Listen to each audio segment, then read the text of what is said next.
দেখো তো কি হচ্ছে, এখানে দুধ জাল হচ্ছে। 1.5 লিটার দুধ জাল করে নিচ্ছি। কি করতে পারি বলো তো? পায়েস হবে, ছানা হবে, মিষ্টি হবে? না না না না না, টক দই হবে, টক দই। আর টক দইটা কিভাবে বানাচ্ছি এবং আমি ঘরে কিভাবে বানাই সেটাই তোমাদের সাথে শেয়ার করব। 1.5 লিটার দুধ ভালো মতো জাল করে একটু ঘন করে নিতে হবে, মানে মোটামুটি দুধটা একটু ভালো মতো ফুটিয়ে নিতে হবে। তারপর বাকি কাজ।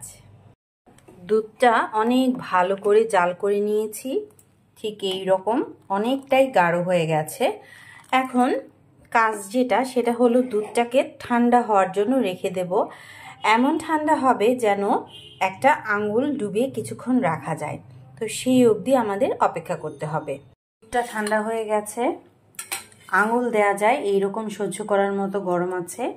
আর এখানে দই পাতার জন্য আমি একটা মাটির হাঁড়ি ব্যবহার করেছি, আর এখানে আগে থেকে একটু দইয়ের ছাঁচ নিয়ে নিয়েছি।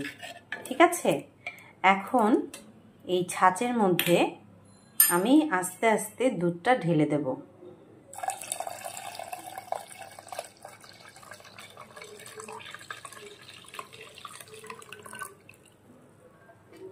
পুরো 1 হাঁড়ি হয়েছে এবং আস্তে আস্তে ছাঁচটা পুরো দইয়ের সাথে মিশিয়ে দেব, খুব আস্তে আস্তে।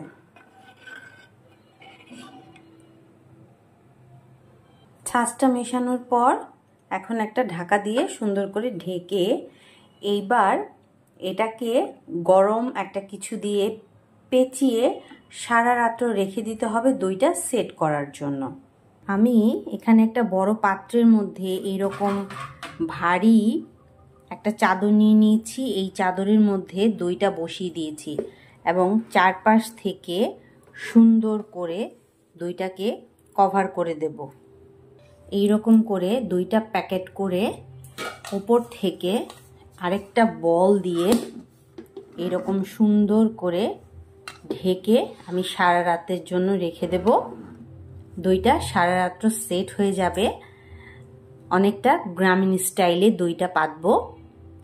আগামীকাল সকালে আপনাদের সাথে আবার দেখা হবে দইটা নিয়ে। কালকে যেই দইটা আমি তোমাদের দেখিয়েছি সেট করেছি, সেই দইটা সকালে আমি ফ্রিজে রেখেছিলাম। আর এই যে দেখো দইটার ফাইনাল লুক, কি সুন্দর চারদিকটা জমে গেছে একদম, দেখেছো? একেবারে কি সুন্দর জমে গেছে চারপাশটা। খুব সহজেই এইভাবে টক দই তৈরি করে ফেলা যায়। আমি সাইড থেকে কেটে দেখাচ্ছি, দেখো কি সুন্দর জমেছে।